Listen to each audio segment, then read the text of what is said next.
dan juga tetap semangat dalam melaksanakan pembelajaran daring kali ini. Nah, teman-teman, kami dari kelompok 2 mata kuliah pengembangan kurikulum, di sini kami akan mempresentasikan hasil kerja kelompok kami tentang komponen kurikulum. Nah, sebelumnya teman-teman perkenalkan nama anggota kelompok kami. Yang pertama itu ada Maulidia Fatimatuz Zahra, yang kedua ada Nurul Khalida, yang ketiga ada Wenti Novita atau saya sendiri, dan yang terakhir ada Irma Qurana. Baik, teman-teman, di sini nanti kita akan mempelajari yang pertama yaitu apa sih pengertian dari komponen kurikulum, dan yang kedua yaitu bagaimana pengembangan komponen kurikulum. Nah, teman-teman, langsung saja kita simak penjelasannya.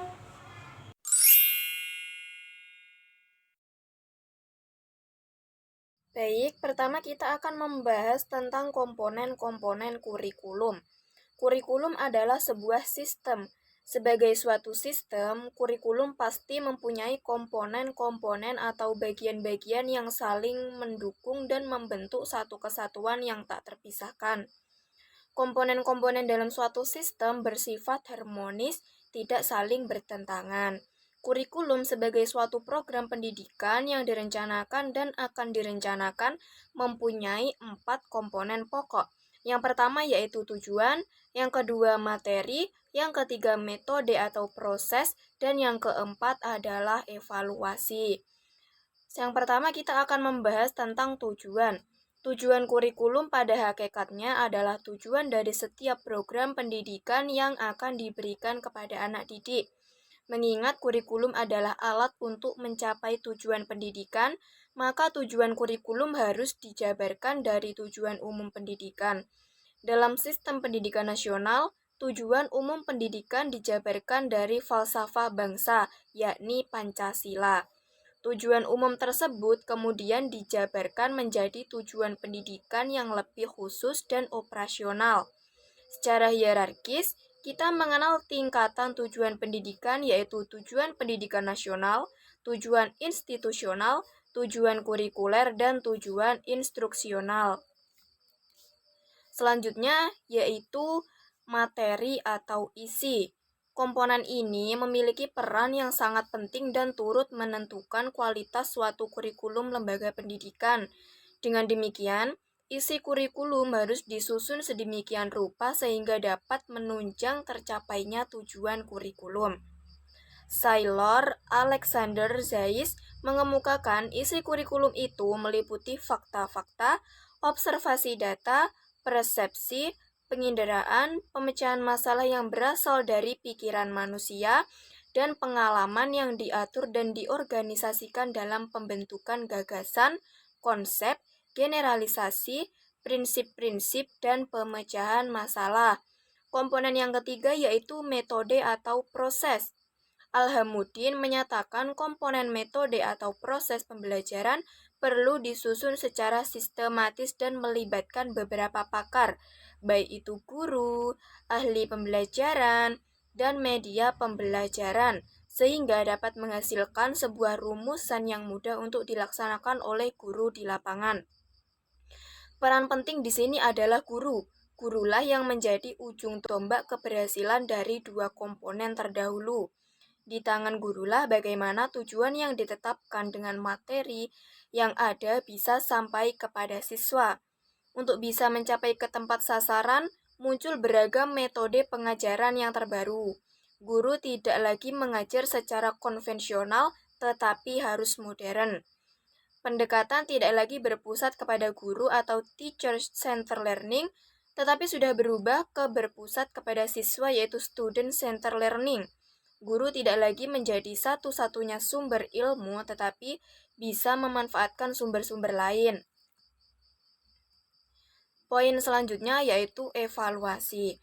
Evaluasi ditujukan untuk menilai pencapaian tujuan-tujuan yang telah ditentukan, serta menilai proses implementasi pembelajaran secara keseluruhan.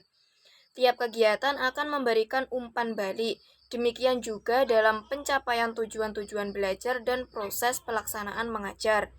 Umpan balik tersebut digunakan untuk mengadakan berbagai macam usaha penyempurnaan, baik penentuan dan perumusan tujuan mengajar, bahan ajar, dan proses mengajar. Dalam proses evaluasi ada 3 variabel, yaitu variabel input atau karakter siswa, variabel output, apa yang diperoleh siswa setelah mengikuti proses pembelajaran, dan variabel treatment, yaitu metode mengajar, materi pelajaran, ukuran kelas, karakteristik siswa, dan karakteristik guru. Evaluasi juga bisa dilakukan dengan menggunakan tes. Tes adalah cara yang dapat digunakan atau prosedur yang perlu ditempuh dalam rangka pengukiran dan penilaian di bidang pendidikan yang terbentuk pemberitahuan tugas atau serangkaian tugas atau perintah-perintah oleh tester.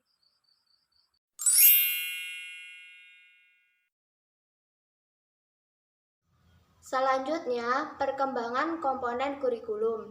Menurut beberapa ahli, perubahan kurikulum dari waktu ke waktu, baik di Indonesia maupun di negara lain, disebabkan oleh perubahan masyarakat yang terus berkembang setiap tahunnya dan tuntutan zaman yang terus berubah. Oleh karena itu, diharapkan kurikulum yang baik dapat diterapkan di Indonesia, sehingga menghasilkan masa depan yang cerah bagi anak bangsa yang berimplikasi pada kemajuan bangsa dan negara. Setiap kurikulum yang telah diterapkan di Indonesia pada periode sebelum 1945 sampai kurikulum 2006 memiliki beberapa sistem yang berbeda. Oleh karena itu, kurikulum di Indonesia akan selalu berkembang atau berubah seperti yang telah disebutkan sebelumnya. Dalam kurikulum 13 dapat diambil kesimpulan bahwa rancangan kurikulum yang telah terdapat pada bahan uji publik kurikulum 2013 memiliki komponen-komponen pengembangan kurikulum yang terdiri dari komponen tujuan, komponen isi, komponen metode, dan komponen evaluasi. Untuk komponen tujuan, komponen isi, dan komponen metode sudah dapat dikatakan baik. Namun, untuk komponen evaluasi masih belum berperan secara maksimal. Hal ini dapat dilihat dari beberapa permasalahan kurikulum 2006 yang masih belum terselesaikan.